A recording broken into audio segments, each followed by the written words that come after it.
통화정책의 메커니즘상 금리를 인상했던 이유가 뭘까요?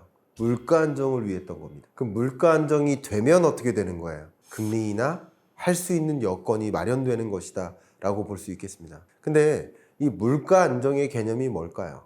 목표하는 2% 수준의 물가 상승률에 도래했느냐, 그게 목표 물가 수준에 부합했다라고 볼 수 있는 것이고, 우리가 체감하는 물가는 물가 상승률과 다르겠죠. 물가 상승률이 2% 수준으로 가깝게 떨어진다 하더라도 우리가 체감하고 있는 그 물가는 이미 높아진 물가에서 여전히 2% 상승하는 겁니다. 다만 이 통화정책의 메커니즘으로서는 이 물가 상승률 흐름을 보면 좋겠는데, 결국 연준이 생각하는 물가는 근원 물가, 빨간색 코어 PCE 물가 상승률이 2%라는 목표 물가 수준에 부합하게 떨어지느냐를 관찰한 것이다 라고 볼 수 있겠고, 이 값이 지금 판단해 봤을 때 24년 9월, 10월, 11월 정도에는 2%에 정말 완전히 가깝게까지 떨어질 것이라고 전망한 결과다라고 의견을 드리겠습니다. 다만 물가 상승률은 지금의 5.5% 금리만으로도 충분히 2%에 가깝게 떨어뜨릴 수 있는데, 만약에 지금 금리를 인하 안 했다가는 물가 상승률이 2%를 밑돌게까지 떨어질 수도 있어요.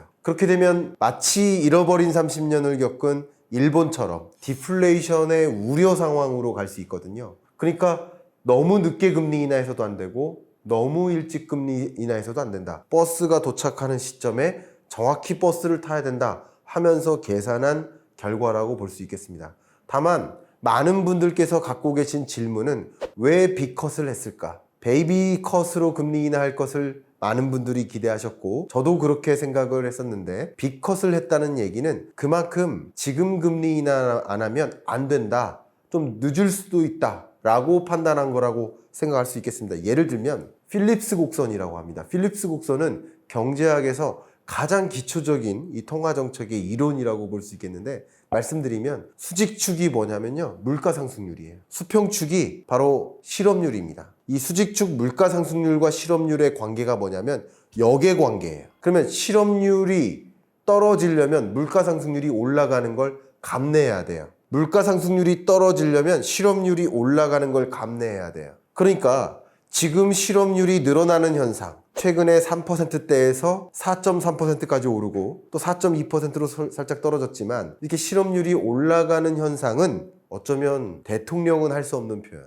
국회의원은 할 수 없는 표현, 고용노동시장이 정상화되고 있다라고 봤어요. 실업률이 올라간다, 다른 말로 실업자가 늘어나는 현상을 고용시장이 정상화되고 있다. 왜? 중앙은행의 가장 주된 그 의무, 책무는 뭐였기 때문에? 물가 안정이었기 때문에. 그럼 물가 안정 목표를 이루기 위해서는 실업률이 올라가는 현상, 실업자가 늘어나는 현상을 감내해야만 한다라고 판단한 것이기 때문에 5.5%로까지 금리를 인상한 겁니다. 그런데 이렇게 놔뒀다가는 어쩌면 우리가 감내하기 어려운 수준까지 실업률이 올라갈지도 몰라. 지금 이 따뜻한 물이, 욕조에 있는 따뜻한 물이 차가워지고 있는데 가만 놔뒀다가는 얼음물로 꽁꽁 얼어버릴 것 같아. 내 욕조에 더 오래 있을 수가 없어. 그 얼어버릴 것 같아라고 전망을 하고 뭐 한 겁니까? 금리를 B컷으로 인하해서 얼어버리지 않게 따뜻한 물을 추가적으로 부은 거라고 생각할 수 있겠죠. 그래서 의견을 드린다면, 많은 분들은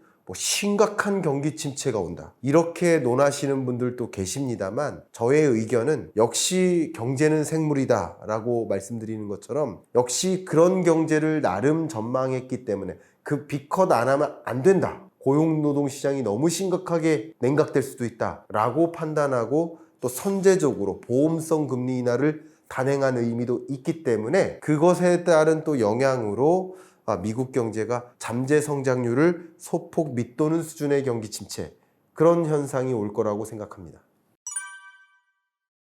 FOMC 회의 1년에 8번 있는 것들을 저는 정독하고 있는데, 여러분이 경제를 이해하기 위한, 경제를 판독하기 위한 좋은 명언이 한번 담긴 적이 있어요. 그게 뭐냐면 24년 7월 FOMC 성명서에 어떤 문장이 남아 있었냐면 이 통화 정책에 대한 의사 결정은 totality를 고려한다. totality. 총체적으로 고려한다. rather than any particular point.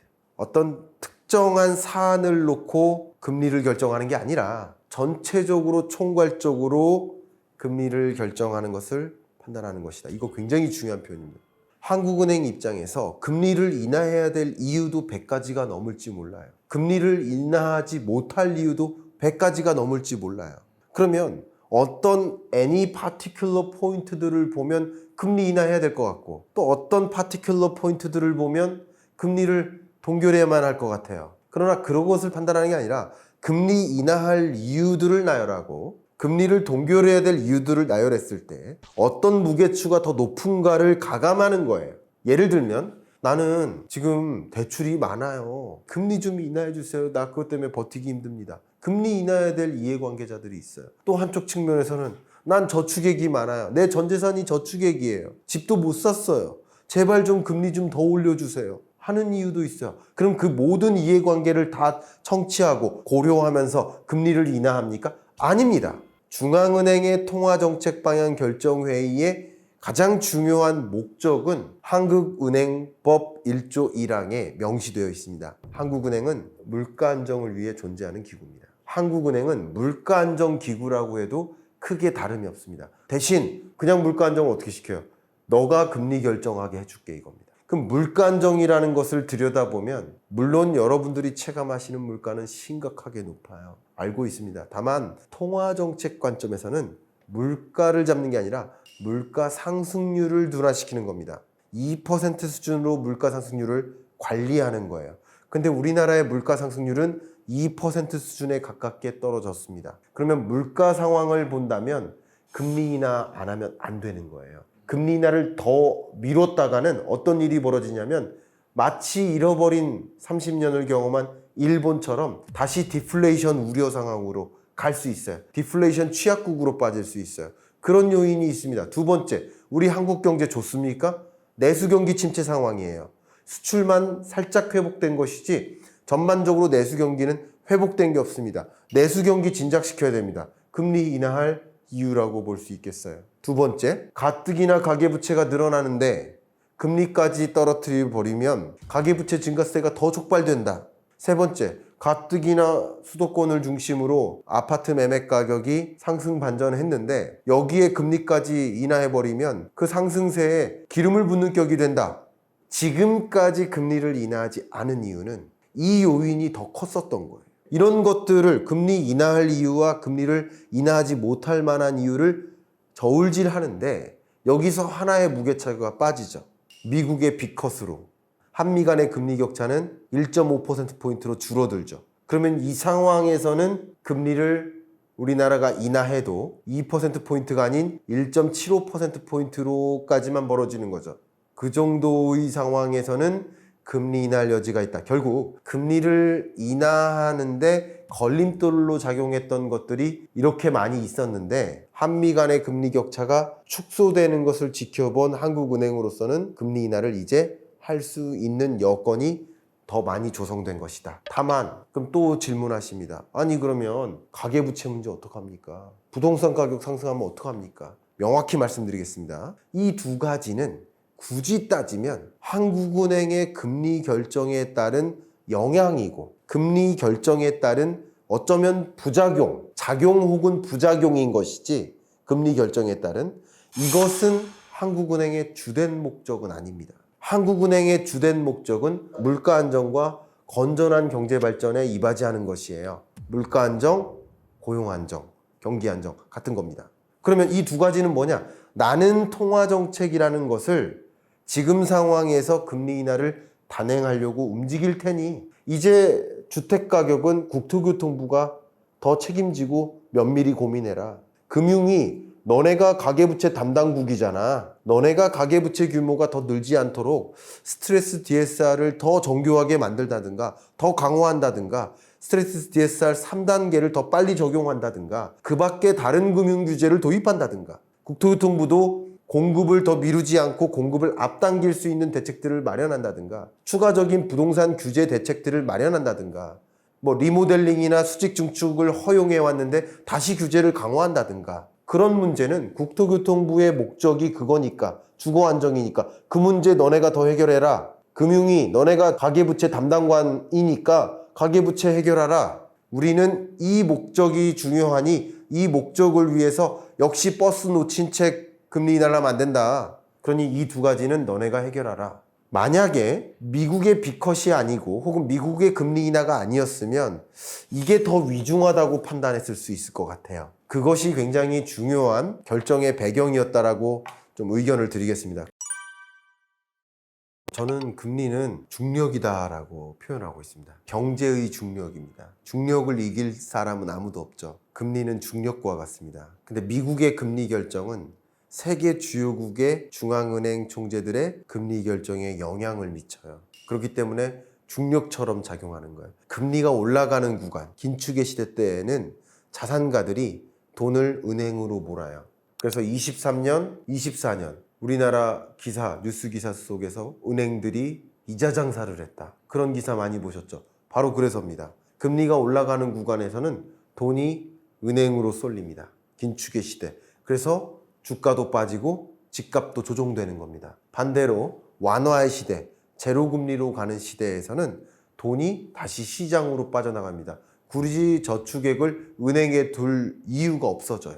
그러면 돈이 주식시장, 부동산 시장으로 코인 시장도 포함해서 이동하는 겁니다. 그 이동하는 과정에서 이 자산 시장이 올라가는 겁니다. 그렇기 때문에 그 중력을 결정하는 자의 대표성을 띠고 있기 때문에 그렇게 표현할 수 있겠습니다. 다만 제가 여러분께 특히 2025년 경제전망서를 내면서 앞에 주제를 피벗의 시대라고 했거든요. 피벗의 시대 꼭 유의하실 점이 있습니다. 이 부분을 강조해 드릴게요. 제가 왜 그러냐면 8월 5일 블랙 먼데이 때 많은 사람들이 주식시장에서 내던지고 떠났어요. 그건 무엇으로 한마디로 규명할 수 있을까? 과도한 경기 침체 공포감이에요. 그러면 저는 이 책에서도 그런 말씀 드렸습니다. 물결과 물장구를 구분하셔라. 물결은 거스를 수 없는 흐름입니다. 누구도 거스를 수 없어요. 그럼 그 거스를 수 없는 흐름을 읽어 나가셔야 됩니다. 그러면 여러분들 물결과 물장구를 구분한다는 것이 뭐냐면, 물장구는요, 여기 아이들이 계곡에서 막 놀아요.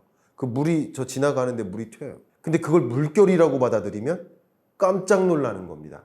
경기 침체가 없다라는 전제에서, 강한 경기 침체, 경제 위기가 없다라는 전제 하에서 그렇게 시장을 보고 있는 사람 입장에서는 블랙 먼데이 같은 현상은 오히려 과도한 공포 때문에 조정되는 것이네. 그러면 나는 오히려 더 사야지 하는 판단을 할 것이고, 반대로 경제 위기 올 거다, 심각한 경기 침체 올 거다 라고 가정하고 주가가 조정되는 현상, 실업률이 올라가는 현상을 놓고 보면 그러면은 나 팔아야지 하는 의사결정이 내려지죠. 결국 여러분이 어떻게 경제를, 거시경제를 전제하느냐, 진단하느냐에 따라서 물결과 물장구를 구분할 수 있다. 그래서 그걸 구분해내는 것이 굉장히 중요하다. 쉽게 말하면 경기 침체 때문에 주가가 조정됐었던 게 아니고 경기 침체 공포감 때문에 주가가 조정됐었던 거예요. 마치 자라를 보고 놀란 게 아니라 소뚜껑 보고 놀란 거예요. 그럼 소뚜껑과 자라를 구분할 수 있어야 돼요. 소뚜껑을 보고 놀랄 일이 없어야 돼요. 그렇게 하기 위해서는 진위를 구분할 수 있어야 됩니다. 그래서 실제로 세계 경제가 어떤 조류화에 있나, 어떠한 거대한 물결 안에 있나 라는 것을 먼저 전제로 전망하시고, 그리고 그것에 방해되는 어떤 물장구 같은 것들이 있으면 구분해내시면 좋습니다. 예를 들어 볼까요? B컷 금리 인하했습니다. 9월에. 그럼 B컷 금리 인하에 따라서 실업률에 긍정적인 영향을 미치겠죠. 왜냐하면 금리를 떨어뜨리면 선순환을 유도하는 거니까. 그럼 실업률은 다시 떨어질 여지가 있겠죠. 그러면 B컷에 따른 시장 영향은 언제 작용될까요? 실물 경제에서 대략 3달 정도 걸립니다. 그러면 12월에나 고용노동 시장의 상태에 영향을 미쳐요.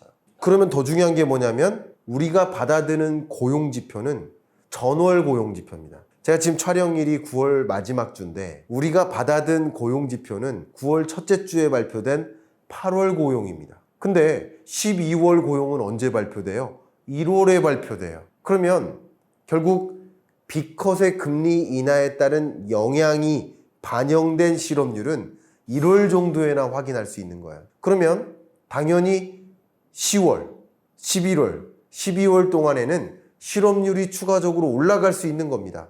그렇죠? 그럼 올라갈 때마다 또 굉장히 강한 경기 침체의 공포감을 갖게 되고, 그러면 주가가 크게 조정되고, 그리고 나서 경기 침체 올 거라고, 심각한 경제 위기 올 거라고 가정하신 분들은 내던지겠지만, 아니다, 지금은 아무리 봐도 경기 침체 상황 아니다 라고 생각하신 분은 오히려 기회가 될 수도 있겠죠. 그렇게 어떻게 전제하느냐에 따라서 나의 결과가 의사결정이 달라지는 거죠.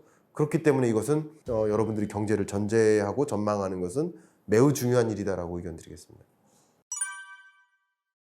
그렇게 세계 각국은 저마다의 목표금리, 저마다의 중립금리를 찾아 여행하는 겁니다. 미국이 금리 인하하기 전에 영국이 먼저 금리 인하했습니다. 캐나다가 먼저 금리 인하했습니다. 유로존 먼저 금리 인하 2번 했습니다. 스웨덴 먼저 금리 인하 2번 했습니다. 일본은요? 일본은 왜 금리 인상하는 거죠? 저마다 자국의 중앙은행들이 중립금리라고 생각하는, 가장 이상적인 금리라고 생각하는 그 금리를 향해서 점진적으로 찾아가는 여정인 겁니다. 뭐가 완성이 됐기 때문에? 물가 안정 목표를 이뤘기 때문에. 다만 자국의 경기가 좀 어렵다, 물가 안정시키느라고 고용이 많이 냉각됐다 라고 더 많이 판단할수록 급하게 금리 인하를 결정하는 경우는 물론 있겠죠. 물가 안정을 위해서 물가 안정 시켰지만 그렇다고 실업자가 막 늘어나도록 놔둬서는 안 되니까, 그런 관점에서 저마다 각국이 적절한 금리를 찾아 나가는 여정, 그것을 피벗이라고 할 수 있겠죠. 말 그대로 방향을 이제 전환해 나가는 겁니다. 금리를 인상했던 이유는 뭐예요? 물가 안정을 위해서. 금리를 이제 정상화해 나가는 이유는 뭐예요? 그 물가 안정 목표 이뤘다라는 사인이고, 그 다음 책무, 2가지 책무죠.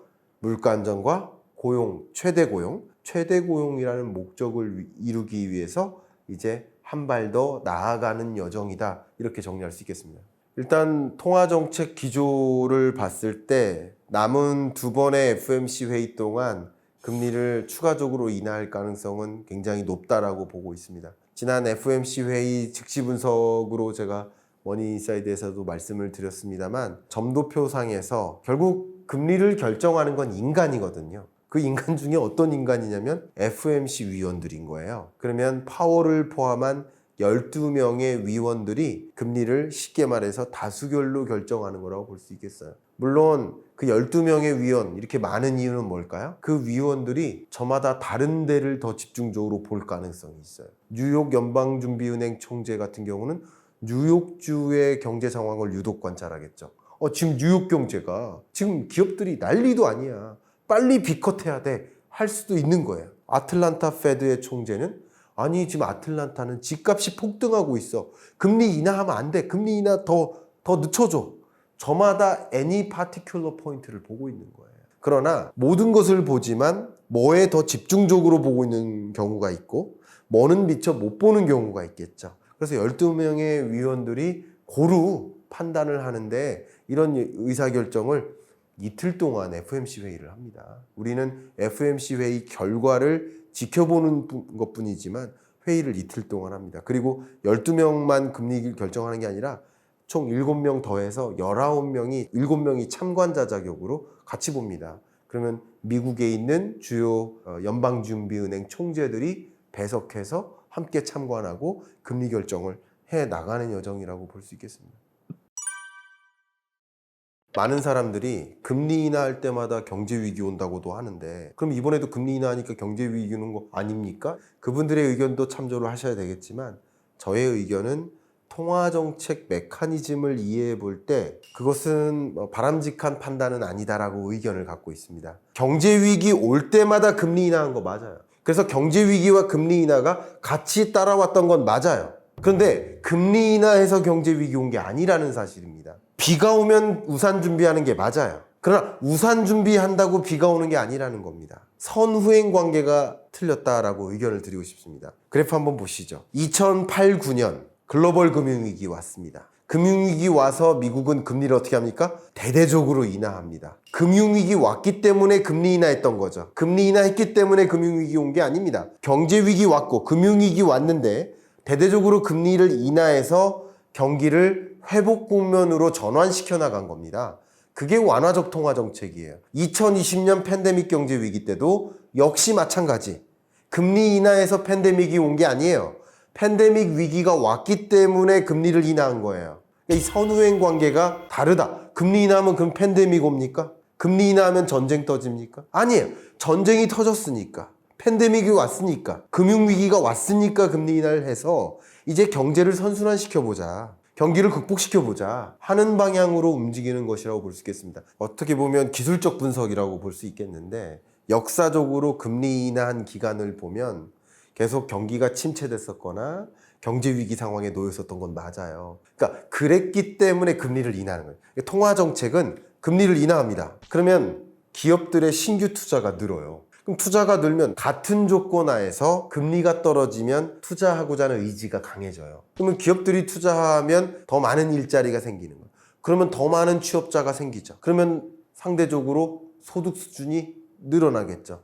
소득 수준이 개선되면 소비가 늘어납니다. 소비가 늘어나면 기업들은 더 적극적으로 투자하죠. 이게 뭡니까? 경제의 선순환 구조죠. 금리를 인하함으로써 경제의 선순환을 유도하는 게 그게 통화정책입니다. 반대로 물가를 안정시키기 위해서 경기를 다소 악화시켜 왔던 거예요. 아까 필립스 커브 기억나시죠? 필립스 곡선에서 물가 상승률을 떨어뜨리려면 실업률이 늘어나는 현상, 경기가 다소 둔화되는 현상을 감내해야 돼요. 근데 이제 물가 상승률이 어느 정도 잡혔기 때문에 실업률마저 떨어뜨리기 위한 그런 노력으로서 금리 인하를 단행한 것이다 라고 저는 판단하고 있습니다. 2025년 경제를 전망할 때는 2025년을 항복점이라고 비유를 했습니다. 이 항복점은 물리학 용어예요. 원래 이 나뭇가지를 좀 준비했습니다. 나뭇가지를 이렇게 힘을 주면 어떻게 됩니까? 구부러지죠. 힘을 빼면 어떻게 됩니까? 다시 제자리로 돌아갑니다. 근데 이 힘을 많이 주면 어떻게 될까요? 부러지죠.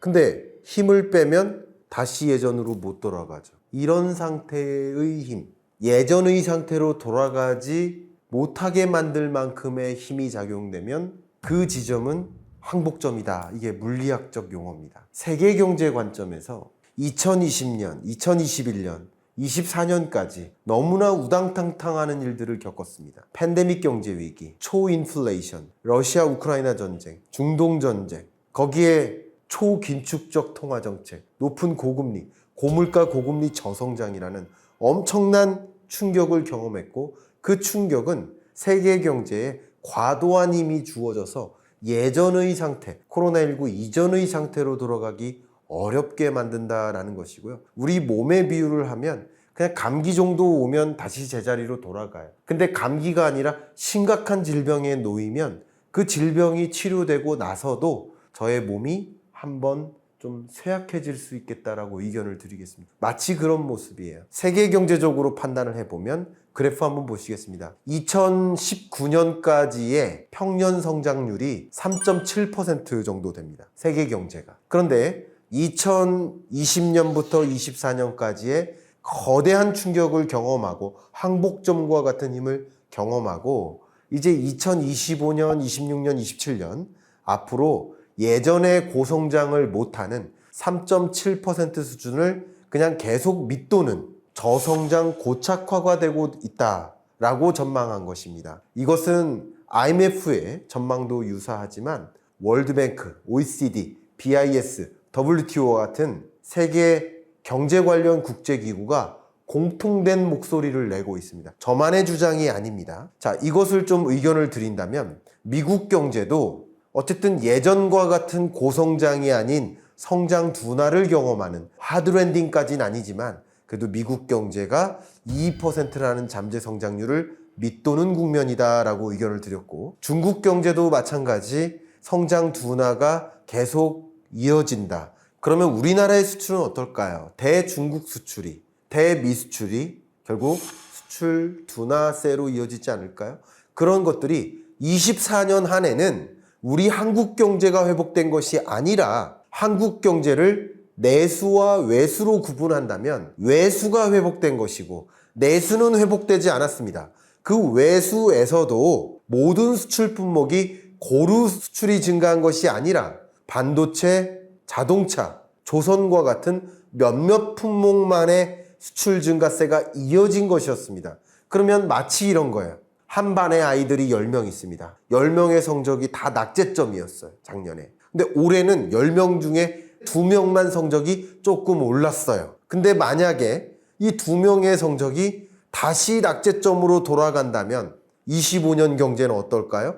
회복되기 어렵겠죠. 그러니까 마치 그런 모습입니다. 한국 경제를 제가 전망하면서 말씀을 드렸습니다. 유사한 흐름입니다. 한국 경제는 역시 코로나19 이전까지만 해도 그래도 한 2% 중후반대의 성장세를 보여왔습니다. 그런데 이렇게 우당탕탕할 만큼의 항복점의 힘이 주어진 다음에 우리 한국 경제는 이제 2%가 채 안 되는 국면으로 전락되고 말았습니다. 성장 둔화가 고성장이 아닌 중성장도 아닌 저성장이 고착화되는 겁니다. 한국 경제의 가장 약한 고리를 꼽아라 라고 한다면 3가지 정도를 주목하고 싶습니다. 근데 한 가지는 단기간 안에 해결되기 어렵습니다. 그리고 이 한 가지는 2025년 만의 과제가 아니라 2025년부터 2100년까지의 해결 과제가 될 것입니다. 바로 인구 구조 변화입니다. 저출산, 고령화, 인구 감소. 우리 한국 경제를 잠재 성장률이 둔화되고 있다. 우리 잠재 성장률의 개념이 뭐냐면요. 제가 등치가 큰 편이잖아요. 한 공기 뚝딱 먹을 수 있을 것 같죠. 한 공기 뚝딱 먹는다. 이게 제 잠재 식사량이에요. 근데 오늘따라 컨디션이 엉망이어가지고 감기 걸려서 3분의 1도 채 못 먹어요. 오늘의 실질 식사량이에요. 근데 내일은 제가 허기져서 운동 이만큼 하고 와가지고 너무 배고파요. 마침 제육볶음이 나왔어요. 그럼 2공기 먹어요. 그때의 실질 식사량이에요. 잠재 식사량은 한 공기일지 모르지만 잠재 식사량을 밑돌 때가 있고 웃돌 때가 있어요. 이게 실질 경제 성장률입니다. 잠재 성장률과 실질 성장률이 이렇게 다르다라고 말씀드릴게요. 그럼 실질 성장률이 둔화되는 것은 우려할 만한 일입니다. 그러나 더 우려할 만한 점은 잠재 성장률 자체가 둔화되는 현상, 그런 현상을 이른바 일본이 지적한 피크 코리아라는 개념이에요. 이 피크 코리아라는 것은 더 이상 한국은 고성장으로 돌아갈 수 없다. 한국은 마치 끝났다 라고 표현하는 게 피크 코리아라는 주장입니다. 근데 저는 이번 책에서 피크 코리아에 공감했습니다. 우리 한국은 스스로 그런 지적을 그냥 무시하지 말고 타당한 지적이면 오히려 2번째 한국을 만들 기회를 만들어 보자. 그래서 피크 코리아 아닌 2번째 한국이라는 의제를 던져봤습니다. 이번에는 피크 코리아라고 우리가 스스로 인정하면 안 되잖아요. 근데 한국 경제 잠재 성장률이 둔화된다고 했잖아요. 잠재 성장률이 둔화될 때 여러분께 이렇게 설명드릴게요. 잠재 성장률이 2%다 라고 한다면 3개의 레고 블록을 쌓았을 때 그게 2%가 되는 거예요. 그럼 3개의 레고 블록이 뭘까? 하나가 노동 투입, 하나가 자본 투입, 마지막 하나가 총 요소 생산성입니다. 자, 그러면 노동 투입은 어떻게 될까요? 앞으로 인구 감소로 또 생산 연령 인구 감소로 줄어들 여지가 많겠죠. 그러면 노동 투입이 줄어드는 그런 나라에 세계 해외 직접 자본이 들어올까요? 우리나라에 공장 지으러 들어올까요? 인건비는 올라가는데 오히려 떠나겠죠. 그 자본 투입도 같이 줄어듭니다. 그러면 마지막 남은 게 뭐죠? 마지막 남은 게 총 요소 생산성, 생산성이라고 쉽게 이해하시면 좋겠습니다. 마지막 남은 건 이거예요. 이거는 우리가 컨트롤할 수 있습니다. 어떻게 이걸 늘리죠? R&D 예산을 확증 편성하거나 우리가 가져가야 될 미래 기술을 선점하거나 중국의 추격을 그냥 따라올 수 없게 격차를 벌리거나 우리만의 인공지능, 우리만의 자율주행, 우리만의 반도체, 우리가 가져가야 될 미래 먹거리, 미래 산업을 찾아서 우리가 초격차 전략을 벌이는 것, 그게 우리가 가야 할 방향성인 거예요. 한 가지. 또 인구가 줄어든다고 한 명당 생산성이 유지되는 게 아닙니다. 한 명당, 1인당 생산성을 끌어올릴 수 있습니다. 교육 수준을 강화해야 됩니다. 왜 4년제 대학 나오고 취업 준비를 따로 하는 겁니까? 왜 산업에서 요구하는 그런 어떤 역량들은 전혀 다른 역량을 대학에선 교육을 하죠. 왜 인구가 준다고, 학생 수가 준다고 교육 예산을 반드시 줄여야 될까요? 1인당 투입되는 교육 예산을 더 올려잡을 수도 있지 않을까요? 더 특화된, 저는 전 인구의 인재화가 필요하다라고 생각하는 사람이에요. 전 인구의 인재화를 만들기 위해서 더 교육 예산 투입하고 R&D 예산 투입하고 그렇게 해서 우리의 미래 먹거리를 찾아가야 된다.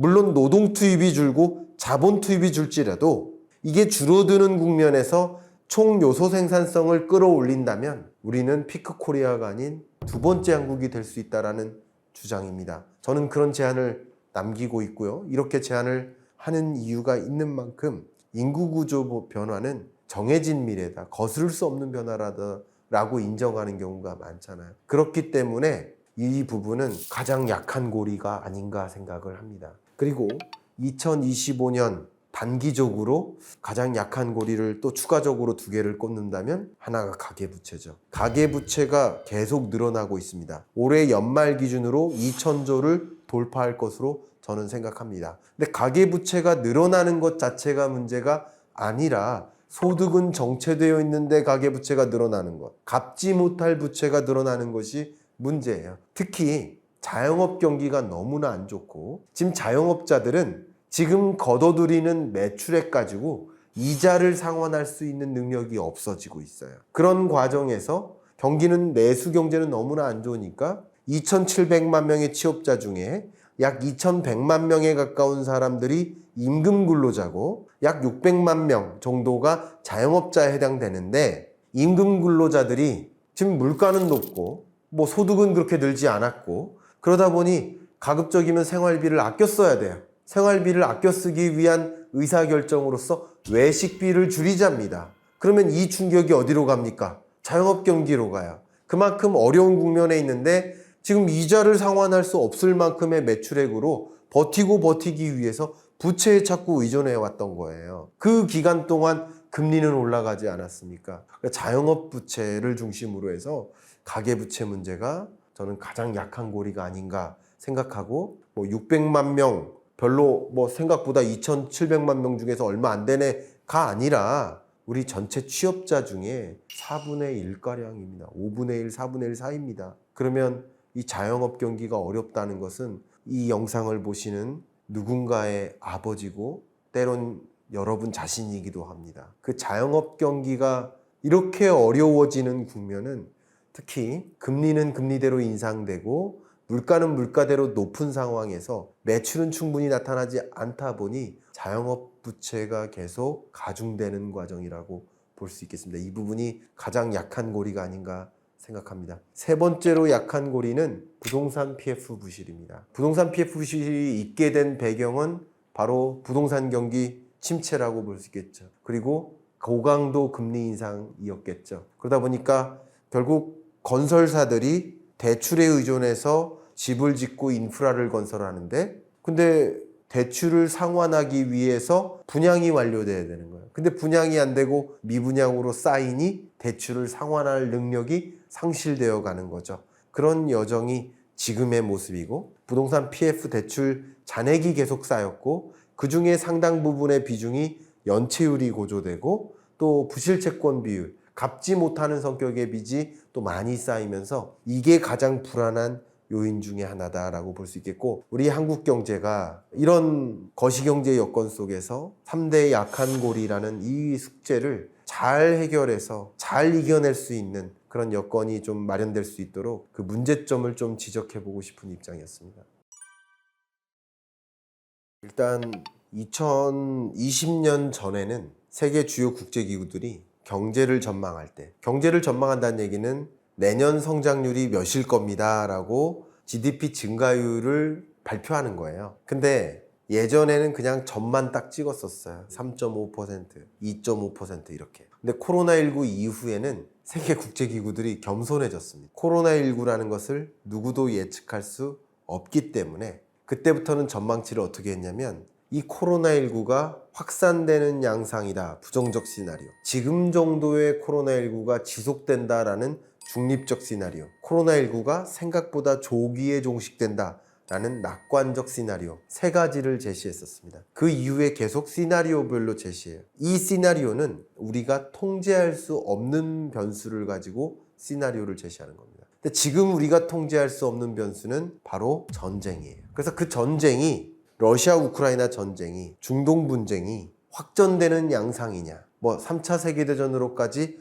확전될 것이냐, 예를 들면 미국이 참전할 것이냐, 중국이 참전할 것이냐, 이런 식으로 불거질 것이냐라는 가장 부정적인 전망 시나리오가 있습니다. 또 의외로 지금과 같은 정전 불안이 지속될 것이라는 전제가 있겠죠. 이게 중립적 시나리오예요. 근데 만약에 전쟁의 양상이 생각보다 올해 내에 좀 빨리 종식이 된다. 이것은 긍정적 전망, 낙관적 전망 시나리오겠죠. 이 시나리오에 따라서 세계 경제, 한국 경제에 다른 영향을 미칠 것이라고 봅니다. 다만 여러분들이 제가 실물 경제가 어려울 것이다 라고 이야기한 것을 놓고 자본시장도 어려울 거야, 부동산 시장도 어려울 거야 라고 단정 짓지는 않아 주셨으면 좋겠다. 다른 것이다. 왜 다르냐? 그래서 제가 꼭 던지고 싶은 표현이 25년에 등장하는 굉장히 중요한 표현이 The Gap Between Wall Street and Main Street. 월스트리트는 자본시장, 자산시장을 뜻합니다. 메인스트리트는 실물경제를 뜻합니다. 골목상권을 뜻해요. 자영업경제를 뜻해요. 실물경제와 자산자본시장 간에 엄청난 갭이 벌어진다. 결국 2020년 팬데믹 경제 위기도 유사한 성격이 강했습니다. 실물경제는 이토록 어려운 적이 없었어요. 그러나 자본시장, 자산시장은 집값이 폭등하고 주가가 폭등했었죠. 마치 그런 것처럼. 그런 흐름이 그대로 연출된다는 것이 아니라 실물 경제적으로는 어려울 것이지만 자본 자산 시장은 다른 흐름을 연출할 가능성이 높다라는 것까지는 제가 꼭 여러분께 의견을 드리고 싶습니다. 우리는 어려운데 어떻게 자본 시장이 폭등하지? 아니 어떻게 지금 내가 소득이 늘지 않고 있는데 어떻게 집값이 오른단 말이야. 근데 여러분 좀 생각을 바꿔 얘기해야 됩니다. 경제를 이해한다는 것은요, 통화정책의 메커니즘을 이해한다는 거예요. 우리 서울에 평균적인 집을 살려면 한 푼도 안 썼을 때 10년 걸립니다. 한 푼도 안 쓴다는 전제는 거의 불가능하기 때문에 10년 이내 집을 산다는 건 불가능한 일이에요. 소득을 가지고 10년 이내 집을 산다는 건 불가능한 거예요. 소득 중에 절반이라도 아껴서 저축했을 때 20년 걸린다는 얘기야. 만약에 지금의 집값이 그대로 유지된다는 전제하에서. 근데 20년 동안 집값이 더 오른다면 그 갭은 더 벌어지겠죠. 소득이 늘어서 집을 사는 게 아닙니다. 이미 축적된 재산으로 집을 사는 겁니다. 그러면 돈을 어떤 형태로 갖고 있느냐에 따라서 나의 부가 갈리는 거예요. 돈을 현금으로 가지고 있을까? 저축으로 갖고 있을까? 부동산으로 가지고 있을까? 주식으로 가지고 있을까? 코인으로 가지고 있을까? 어떤 형태로 돈을 가지고 있을까를 고민해야 되는 과정인 거예요. 그러니까 실물 경제가 어려우니 부동산 경기도 어렵다. 다른 이유로 어렵다고 하면 이해가 가는데 이게 여러 개의 변수들이 톱니바퀴처럼 연결되어서 같이 굴러갑니다. 그러나 어떤 건 먼저 굴러가고 어떤 건 나중에 천천히 굴러가는 겁니다. 그렇게 의견을 드리겠습니다. 가장 대표적인 예라서 말씀드리는데 2020년 팬데믹 경제 위기 때 경기가 좋았습니까? 2020년, 21년 팬데믹 경제 위기 때 오히려 집값은 폭등했습니다. 이 폭등한 구간은 우리나라 역사상 가장 강하게 올랐던 구간이에요. 그리고 이 팬데믹 구간은 세계 많은 국가가 힘들었던 구간이에요. 대부분의 국가가 예외 없이 힘들었습니다. 근데 세계 많은 국가가 예외 없이 집값이 폭등했어요. 왜 그러냐면 예외 없이 금리를 인하하는 유동성을 공급하는 정책을 펼쳤기 때문이에요. 결국 뭡니까? 돈의 이동이 집값을 결정짓는다라고 판단하시면 좋겠습니다. 위기라는 것이 매년 찾아오는 게 아니에요. 매월 찾아오는 게 아니에요. 위기는 자주 찾아오는 게 아닙니다. 첫 번째 경제 위기가 IMF 외환 위기예요. 이때가 마이너스 5.1% 역성장합니다. 2008년 글로벌 금융위기 역성장은 면합니다. 0.8% 제로 성장합니다. 그리고 2020년 팬데믹 경제 위기 마이너스 0.7%로 역성장합니다. 세 번의 경제 위기가 있었어요. 그 세 번을 제외하면 23년 성장률이 제일 낮아요. 그게 경험해보지 못한 수준의 경기 침체라는 거죠. 그렇게 의견을 드렸던 겁니다. 경제 위기랑은 달라요. 그래프 한번 보십시오. 2020년 경제가 경제 위기예요. 근데 23년은 경제 위기라고 보진 않아요. 경기 침체예요. 근데 심각한 경기 침체라는 거죠. 그 레벨이라는 면에서 그렇게 의견을 드렸습니다. 그런데 그럼 24년 경제는 정말 회복된 겁니까? 기저효과에 따른 반등이에요. 여러분, 제가 사과 농사를 짓는데 매년 100상자씩 수확을 거둬요. 근데 올해는 50상자 거뒀어요. 내년은 조금 회복돼서 80상자예요. 평년만도 못하죠. 그런데 증가율로 보면 전년 대비 폭증한 것처럼 보이죠. 이게 기저효과입니다. 지금 24년 성장률은 그 23년 대비 폭증한 것처럼 GDP 규모가 엄청나게 늘어난 것처럼 보일 뿐이에요. 특히 아까 말씀드린 대로 내수가 회복된 게 아니라 외수가 회복된 거고, 그 외수 회복도 일부의 품목들이 회복됐기 때문에 전년보다 증가한 것처럼 보일 뿐입니다. 그래서 이 부분을 좀 기저효과를 좀 빼고 체감과 가깝게 만드는 방법이 있어요. 그게 뭐냐면 23년과 24년 성장률을 평균을 내요. 평균 내면 또 뭐예요?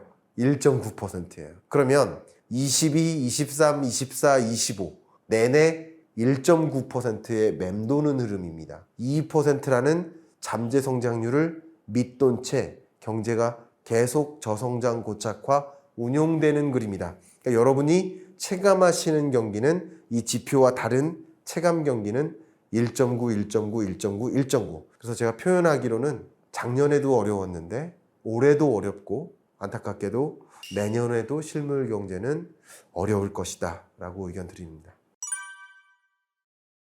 중국 경제를 표현해주는 수식어들이 굉장히 많습니다. 근데 그 수식어들이 대부분 안 좋습니다.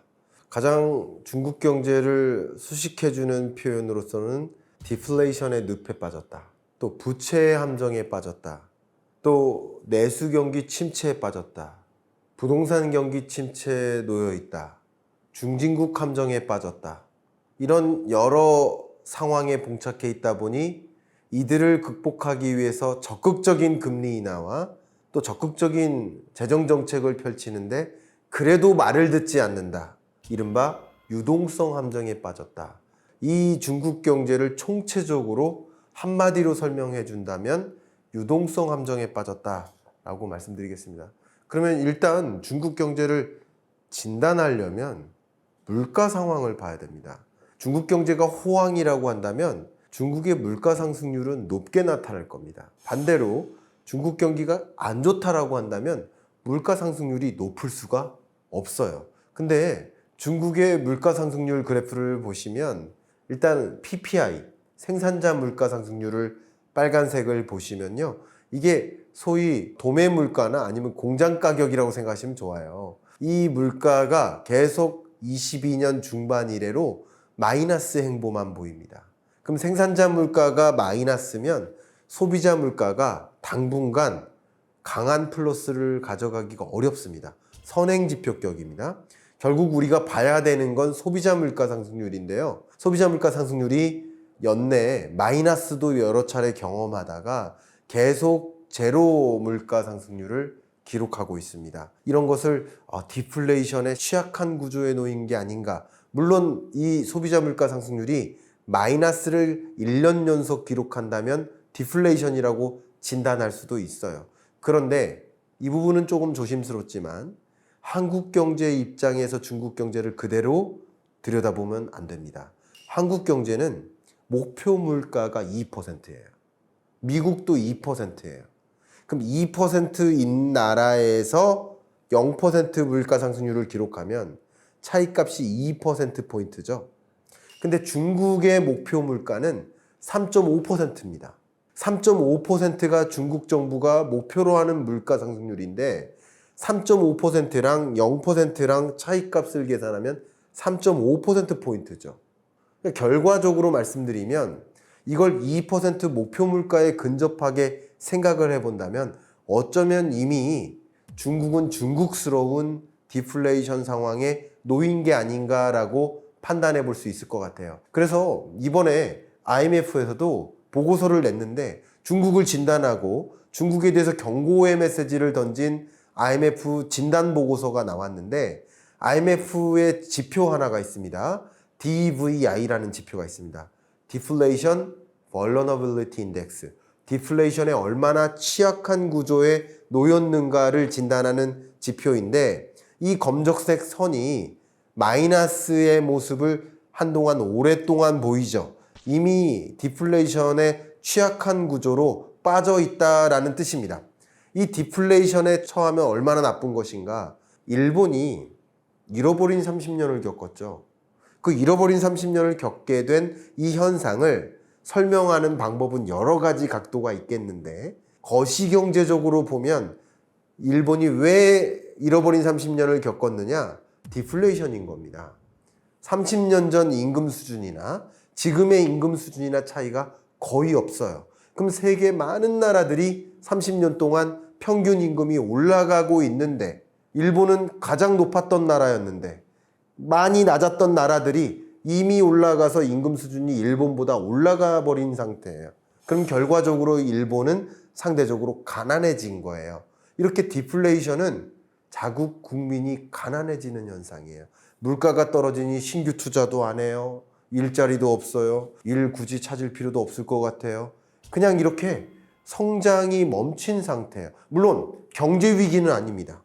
경제 위기가 내몰려서 마치 한번 크게 조정을 겪고 다시 성장하는 흐름이 아니라 계속 제로 성장하는 흐름, 그런 흐름 상황에 나타나는 모습이 바로 디플레이션에 가까운 표현일 텐데 중국 경제는 디플레이션 상황에 놓였다라고 진단해 볼 수 있을 것 같습니다. 자, 그러면 중국은 왜 디플레이션 상황에 놓였을까? 그 배경을 설명드린다면 첫 번째는 바로 부동산 침체입니다. 중국의 부동산 가격이, 부동산 판매량, 거래량이, 신규 주택 착공 건수가, 그리고 역시 건설 부분의 고정자산 투자라고 하죠. 건설 투자 규모가 모두 다 마이너스 행보를 보이고 있습니다. 그래서 많은 사람들이 여러분 지적했겠지만 중국의 빈집이 1억 채가 넘는다라는 보도까지 이미 나왔습니다. 적어도 6천만 채는 된다라고 평가를 하고 있습니다. 중국에 빈집이 쌓여 있다. 그래프 보시는 것처럼 1선 도시, 2선 도시가 아니라 그 3선 도시 수준 같은 경우는 정말 미분양 주택이 엄청나게 쌓여 있는 거예요. 빈집이 이렇게 많아진 구조로 가고 있다 보니 결국 건설사들이 분양되면 돈 갚을게요 할 수 있는데 분양이 안 되니 돈을 못 갚는 거죠. 금융사들도 부실해지고 건설사도 지금 부실해진 상황입니다. 근데 중국 경제를 놓고 봤을 때 부동산 관련 산업을 전체 GDP에서 많게는 30%까지로 보고 있어요. 그러면 중국 경제에서 부동산 경기 침체는 곧 중국의 경기 침체를 가져오는 주된 특징이라고 볼 수 있겠습니다. 특히 한번 생각해 보면 왜 디플레이션을 유도했을까? 여러분 한번 생각해 보세요. 집을 집니다. 이 집에 벽돌만 들어가요? 시멘트만 들어가요? 철강만 들어가요? 각종 원자재 수요가 들어가는 겁니다. 그 밖에 가전제품도 들어가요? 가구도 들어가요? 인테리어도 들어가요? 정말 어마어마한 수요가 이 부동산 거래에서 나오는 거예요. 그런데 그 수요가 이렇게 침체되고 있다라는 얘기는 중국의 생산자 물가나 소비자 물가가 반등하기가 어려운 구조라고 말씀드릴 수 있겠죠. 첫 번째 이유가 바로 부동산 침체라고 한다면 두 번째 침체는 바로 내수 침체입니다. 중국 인민의 소비자 신뢰 지수가 보시는 것처럼 파란색 선이 급감합니다. 이 기준선을 완전히 하회해서 다시 이 기준선으로 돌아가지 못하고 있는 국면입니다. 이렇게 내수 침체가 나오게 된 배경은 소비자의 신뢰 지수가 꺾인 거예요. 소비자가 불안함을 느끼는 거예요. 소비자가 불안함을 느낄 때 어떻게 할까요? 소비를 적극적으로 할까요? 아닙니다. 내가 소득은 변변치 않지만 가급적이면 다 저축해야겠어. 심지어 중국은 이런 경제 상황을 이겨내기 위해서 금리를 계속 인하합니다. 유동성을 계속 공급합니다. 금리가 떨어지는데도 저축 의지가 강해져요. 빨간색 선 보세요. 저축 의지가 계속 강해집니다. 이건 굉장히 특이한 현상입니다. 금리가 올라갈 때 저축 의지가 강해지는 게 아니라 금리가 떨어지는데도 저축 의지가 강해진다는 것은 그만큼 중국 인민들의 불안감이 고조되는 국면이다라고 볼 수 있어요. 이렇게 내수 침체가 이루어집니다. 근데 우리나라에서도 유사하지만 중국 경제 같은 경우 전체 GDP에서 내수 소비가 한 55% 정도 차지합니다. 내수가 이렇게 둔화되고 침체된다는 얘기는 결과적으로 총수요가 둔화된다는 거죠. 앞에 말씀드렸던 건설 부문의 수요가 둔화되고 가계의 소비가 둔화되는 겁니다. 여기에 한 가지 더 보탠다면 바로 해외 직접 투자 유출이 일어나고 있습니다. 이게 무슨 뜻이냐? 세계 많은 기업들이 중국에서 공장을 짓고 중국에 투자하고 거기서 생산해서 우리 미국으로 가져가야지 하는 방식으로 기업 경영을 해왔었는데 이제 해외 직접 투자 순유입액이 마이너스로 바뀝니다. 검정색 선이 0을 밑돕니다. 계속 마이너스 증가율이에요. 이게 무슨 뜻이냐? 중국의 기업마저 해외에 공장 짓고 있다는 얘기예요. 중국의 기업이 떠나고 중국의 돈이 빠져나가는 국면입니다. 그런 것들이 결국은 총수요를 둔화시키는 배경이 되고 있습니다. 여기에 한 가지 더하면 바로 부채의 늪도 한 가지 작용을 하고 있다라고 볼 수 있겠습니다. 중국의 정부 부채가 있어요. 가계 부채도 있고요. 기업 부채도 있습니다. 그러나 이 부채가 다 문제긴 문제인데 그 중에서도 중국의 정부 부채가 특히 심각합니다. 정부 부채 문제를 쪼개보면요. 중국의 정부에는 중앙정부 부채가 있어요. 그리고 지방정부 부채가 있겠죠. 지방정부 부채 중에 LGFB라는 게 있습니다. LGFB는 Local Government라는 뜻입니다. LG가. 그리고 Financial Vehicle. 이게 무슨 뜻이냐? LGFB라는 쉽게 말하면 공사 같은 걸 만들어요. 은행, 내가 이 공사한테 담보해 줄 테니까 은행, 얘한테 돈 좀 빌려줘. 내가 담보해 줄게. 지자체가 여기다가 담보해 줄 테니까 돈 빌려줘. 이겁니다. 그러면 이 LGFB는 그 돈을 가지고 인프라 사업을 벌리는 거예요. 또 건설을 진행하는 거예요. 근데 인프라를 건설했어요. 다리를 놓았어요. 댐을 지었어요. 도로를 확장했어요. 근데 그것을 확장하는데 돈은 빌려다 썼는데 건물도 짓고 상업용 건물도 짓고 아파트도 지었어요. 그런데 이 LGFB가 수익성이 안 나와요. 그러면 돈을 못 갚아요. 지방정부 입장에선 흔들리는 거예요. 중앙정부 입장에서 흔들리는 지자체들을 보니까 특히 12개 시도들을 꼭 꼬집어서 너네 이제 지방정부 부채 통제해. 그럼 무슨 얘기예요? 인프라 투자 더 하지 말라는 뜻이에요. 이걸 좀 설명드릴게요. 중요합니다. 말씀드려보면 중국은 목표 성장률을 제시합니다.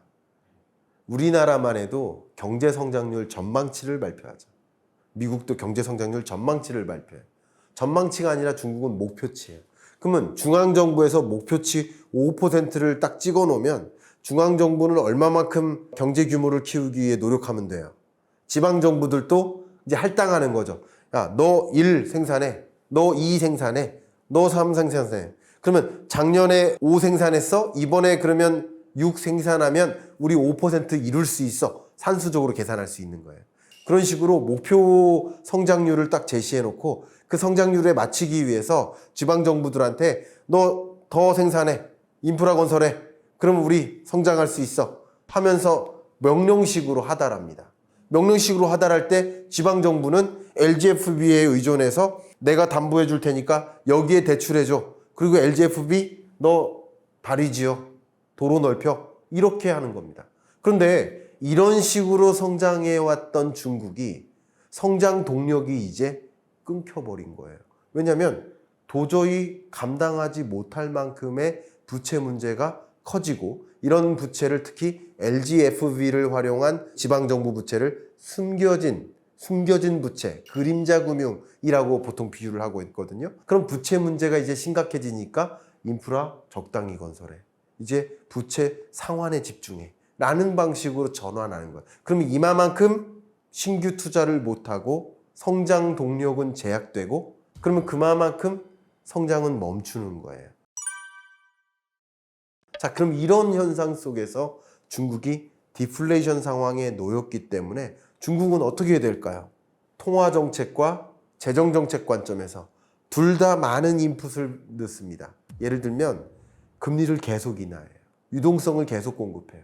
또 재정 정책도 확장적 재정 정책을 펼칩니다. 경기를 부양시키려고 극단적인 처방을 가끔 내리는데요. 경기가 너무나 안 좋다라고 할 때마다 이구환신이라는 정책을 동원합니다. 이구환신이 뭐냐면 내구재 사면 보조금 줄게 이겁니다. 자동차, 가전, 가구 같은 거 지금 사면 보조금 이만큼 줄 테니까 다른 때 사지 말고 지금 사. 그때마다 이구환신 제도를 도입했었고 도입할 때마다 효과가 나타났었어요. 그런데도 지금 효과가 안 나타나고 그런데도 금리를 인하해도 아무리 금리를 인하해도 디플레이션 상황에 빠져나오지 못하고 있고 아무리 금리를 인하해도 집값이 계속 떨어지고 있고 신규 판매가 안 이루어지고 아무리 금리를 인하해도 저축액이 늘어나고 소비가 이어지지 않습니다. 이걸 바로 유동성 함정에 빠졌다라고 볼 수 있겠죠. 그래서 중국 경제는 어쩌면 일본처럼 잃어버린 30년에 이제 진입하는 것은 아닌가. 다만 일본 같은 나라는 이미 선진국 수준으로 도약한 다음에 성장이 멈췄기 때문에 그럴만하다라고도 볼 수 있어요. 어떤 나라가 일본을 보아도 그래도 성장이 멈췄다 하더라도 선진국으로 평가하지 않습니까? 그런데 중국 같은 나라는 선진국으로 도약하기도 전에 중진국에 머물 수밖에 없는 제로 성장하게 되는 그런 구조로 간다면 이런 경제를 우리는 중진국 함정이라고 또 얘기하죠. 이렇게 여러 가지 늪과 함정에 빠져 있다 이렇게 표현해 볼 수 있겠습니다. 중국 경제가 결국 디플레이션의 늪에 빠지고 추가적으로 고성장하기 어려운 구조임을 판단해 볼 수 있는 가장 대표적인 이야기가 퍼블릭 섹터, 공공부문의 디맨드도 수축되어 가고 있습니다. 이 공공부문의 수요도 둔화되니까 결과적으로는 중국 경제가 정부 주도로 성장을 이루어가기가 이제 성장 한계에 봉착하게 되는 이제 성장 동력이 좀 사라져가는 그런 경제를 우리는 아웃풋 갭으로 계산합니다. 이게 무슨 말이냐? 제가 이미 앞에서도 이야기했지만 잠재 성장률 얘기했어요. 잠재 성장률과 실질 성장률 간의 차이값, 이걸 아웃풋 갭이라고 합니다. 근데 아웃풋 갭이 어때요? 2017년 이래로 계속 마이너스예요. 계속 잠재 성장률을 채 못 이룬 채 중국 경제가 운용되고 있습니다. 이런 경제를 우리는 잠재 성장률 자체가 내려가고 있다. 그리고 아무리 어떤 새로운 동력이 나타나더라도 중국 경제는 고성장을 더 이상 하기가 어렵다라고 평가하겠죠. 성장 한계에 직면한 것이다. 그러나 저는 이 말씀을 꼭 드리고 싶습니다. 많은 전문가들이 중국은 끝났다. 중국은 이미 망했다. 이런 식으로 표현하시는 분들도 일부 계시다는 걸 알고 있습니다. 근데 저는 그것마저도 지금 앞에서 말씀드렸던 그런 부분은 끝났다라고 표현해도 될 것 같아요.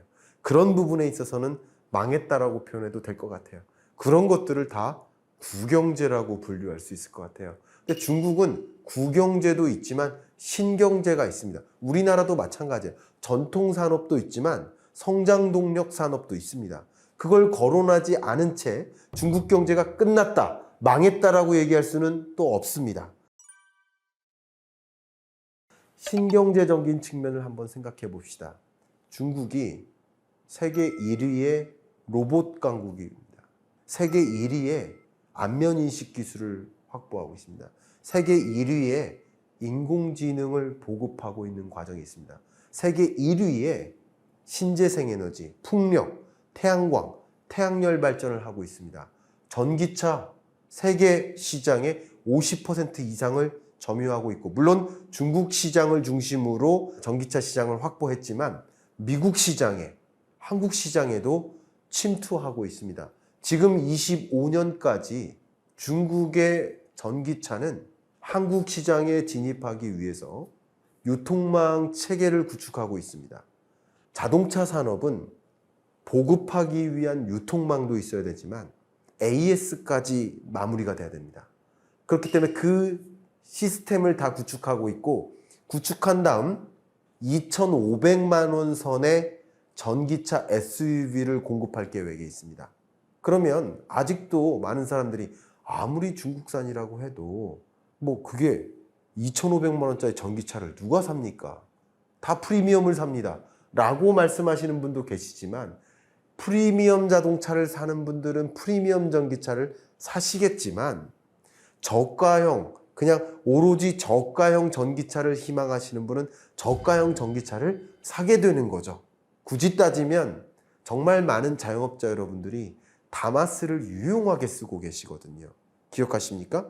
마찬가지로 정말 많은 영역에서 그냥 가격이 저렴한 전기차를 필요로 하고 있기 때문에 이 소형 SUV 전기차가 보급이 시작되면 상당 부분의 우리나라의 시장을 점유해 나갈 것이라고 보고 있고, 미국의 전기차 시장에도 중국산 전기차가 이미 침투해서 4%, 5%, 8%를 향해 점유율을 넓히고 있습니다. 이런 중국의 공격적 가격 전략, 저가로 침투한 다음에 경쟁자를 없애고 그리고 가격을 올리자 하는 전략, 이게 공격적 가격 전략인데, 이걸 취해서 실제 많은 자동차 기업들이 일렉트릭 비클, 전기차 캐즘 상황에 놓였다라고도 평가를 많이 하고 있습니다. 그 대표적인 사례가 폭스바겐 사태가 있지 않습니까? 가장 대표적인 예죠. 이런 식으로 자동차 산업이 흔들리는 겁니다. 그럼 자동차 산업이 흔들리면 어떻게 될까요? 자동차 한 대 들어가는 부품이 몇 개일까요? 2만 가지입니다. 우리나라에도 자동차 부품사들이 동남권에 즐비합니다. 부산, 양산, 울산, 경주 이 일대에 정말 많은 자동차 부품사 대표님들이 있어요. 부품사들이 있어요. 그러면 우리 현대차의 매출이 줄어든다 라고 생각을 해보면 그만큼 자동차 부품사의 매출이 줄어든다. 더군다나 기존 자동차에서 전기차로의 전환이 있으면서 부품이 완전히 바뀌고 있는데, 기존 자동차에 들어가는, 내연기관차에 들어가는 부품의 개수가 2만 가지라고 한다면 전기차에 들어가는 부품의 개수가 17,000, 15,000개예요. 그만큼 산술적으로 계산해도 자동차 산업의 패러다임이 바뀌면서 없어질 부품이 많이 생기는데, 이 산업 패러다임의 변화에 직면한 자동차 부품사들이 굉장히 지금 불안해하고 있는데, 중국산의 전기차가 이렇게 들어올 경우라고 생각해 보세요. 우리 한국 경제 얼마나 큰 위협이 되겠습니까? 근데 그만큼 세계 주요국들의 자동차 산업이나 주요 산업들, 미래 산업 아닙니까? 이 신경제적인 산업을 세계 주요국들에게 위협을 줄 만큼의, 불안감을 조성할 만큼의 그런 저돌적인 공격적 가격 전략을 취하고 있고, 그걸 이른바 과잉 생산이라고까지 표현하고 있고, 바이든은, 옐렌은 그거를 지적하고도 있을 만큼입니다. 그러니까 중국 경제를 고루 보려면 어두운 측면이 있고요, 구경제적인 측면이 있습니다. 그래서 저의 의견은 중국 경제를 어떻게 바라보는 것이 좋을까? IMF가 추계한 중국 경제 성장률 실적치와 전망치를 가지고 말씀드리겠습니다. 바로 빨간색 선, 이 그래프상에 빨간색 선처럼 중국 경제를 받아들이시면 좋지 않을까, 이렇게 중국 경제를 해석하시면 좋지 않을까 의견을 드립니다. 중국 경제가 한때 14% 성장했다가 성장세가 계속 꺾이죠. 성장 둔화가 이어집니다. 그리고 지금은 5%대, 4%대, 또 내후년 되면 3%대 저성장 고착화되는 국면으로 진행되고 있다. 중국 경제가 망가진다, 망했다, 사라졌다가 아니라 중국의 구경제가 망가지고 있는 것이고, 신경제가 전체 경제를 망가뜨리지 않도록 떠받들고 있다. 그래서 이게 중국 경제의 현주소를 제대로 보여주는 모습이지 않을까 하고 의견을 드리고 싶습니다. 최근 중국은 여러 가지 난관에 직면했고 어려운 상황, 한계에 봉착해 있기 때문에 뭔가의 대응책을 고민하고 있는 과정이었습니다. 이미 약 2017년 이래로 중국은 전체 외환 보유액에서 미국의 국채 보유 비중을 줄여가고 있습니다. 중국이 보유하고 있는 미국 국채 보유량이 세계 주요국끼리 비교해보면 1위였는데 이미 1위 자리를 내줬습니다. 그러면 중국은 외환 보유액이 줄어드는 게 아니라 외환 보유액의 구성이 바뀌는 것인데 미 국채에 대한 의존도가 지속적으로 줄어들고 반면에 금에 대한 의존도를 늘려나가는 겁니다. 포지션이 바뀌는 겁니다. 우리나라도 외환 보유액이 있습니다. 그 외환 보유액에서 일부가 달러고요. 상당 비중이. 또 일부가 금, 그 밖에 외환 포지션 이렇게 세 가지로 구분이 되는데 중국도 외환 보유액에서 미 국채 비중을 줄여나가고 금 비중을 끌어올리는 여정하에 있습니다. 왜 이런 현상이 일어나고 있을까를 해석을 해보면 크게 두 가지입니다. 경제적 이유와 두 번째는 정치적 이유가 있겠습니다. 첫 번째, 경제적 이유라고 생각해 본다면 세계 경제가 지정학적으로 굉장히 불안하죠. 그래서 세계 국제 기구들이 이런 경제를 지경학적 분절화라고 표현했습니다. 굉장히 어려운 표현인데요. 지경학적 분절화는 지리학, 지정학, 경제학적으로 봤을 때 여러 가지 관점에서 세계 경제가 분절화되고 있다. 파편화되고 있다. 블록 경제화되고 있다는 뜻입니다. 이렇게 되고 있는 국면에서 전쟁이 끝나지 않아요. 러우 전쟁이 끝나지 않아요. 중동 불안도 야기돼요. 그러니까 당연히 불안감이 고조돼요. 지정학적 리스크가 고조되니까 세계 많은 투자자들이 안전자산을 선호하겠죠. 그 안전자산 하면 가장 대표격이 뭐죠? 금이에요. 지구가 없어져도 금은 있겠다라는 생각. 그게 안전자산이에요. 그 안전자산에 대한 투자 유입이 강해집니다. 그래서 중국도 외환 포지션에서 상대적으로 금 비중을 늘려나가는 겁니다. 그리고 금 가격이 실제 올라가고 있는 거죠. 금 가격이 또 올라가고 있는 배경도 또 거기에 있는 겁니다. 중요한 이야기는 경제적인 요인이 또 있습니다. 최근 22년, 23년, 24년까지 미국이 대대적으로 금리 인상하면서 강달러 현상이 나왔죠. 그리고 중국은 중국 경기가 너무나 안 좋기 때문에 계속 금리 인하를 했단 말이죠. 그럼 미국과 중국의 금리 격차는 더 벌어진 겁니다. 벌어지니까 아무래도 강달러 현상이 나오고 강달러 현상 속에서 정말 많은 중국에 투자했던 돈이 빠져나오고 미국으로 더 이동했었던 거예요. 그러다가 보니까 이 순간적으로 발생하는 강달러를 막기 위해서 달러 강세화를 좀 저지하기 위해서 달러를 급하게 매도하는 거죠. 그런 방식으로 어떻게 보면 외환시장에서의 급변등을 대응하기 위한 경제적 목표로서도 미 국채를 보유 규모를 줄여왔던 것이라고 볼 수 있겠습니다. 그런데 저는 경제적 이유 말고 정치적 이유도 강조해드리고 싶어요. 정치적 이유 관점에서 본다면 실제 대규모 자본 유출이 있었던 2016년, 15, 16년 또 미중 간의 대립이 본격화되던 지점 18, 19년 그때부터 미 국채 보유 잔액이 급감합니다. 또 러시아 우크라이나 전쟁이 발생했을 때 역시 중국의 미 국채 보유 규모를 급격히 줄이는 일이 있었고 그 이후에 계속 줄여나가고 있습니다.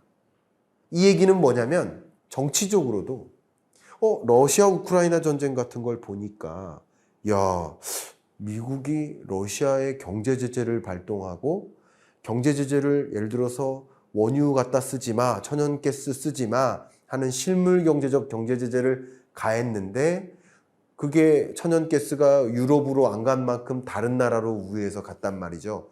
이게 잘 역할을 안 하네? 오히려 우리가 갑자기 에너지 위기에 당면하고 초인플레이션을 맞이하고 안 되겠다. 어떻게 했습니까? 스위프트망에서 배제합니다. 금융 규제를 합니다. 러시아의 무역 결제가 이루어지지 않도록 자금 결제가 되지 않도록 스위프트망 체제에서 벗어나게 합니다. 이게 바로 달러 체제거든요. 그러면 중국도 나중에 미중 패권 전쟁이 격화되면 스위프트망에서 중국을 배제시킬 우려가 있고요. 그렇게 되면 중국은 상당한 공경에 놓일 수가 있겠습니다. 그런 관점에서 중국은 지속적으로 달러 체제에 의존하면 안 되겠다.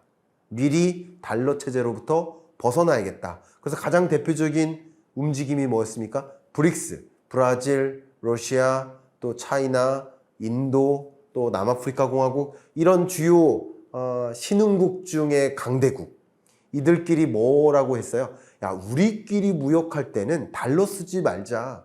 우리끼리 쓸 때는 그냥 우리 위안화로 결제하자. 루블화로 결제하자.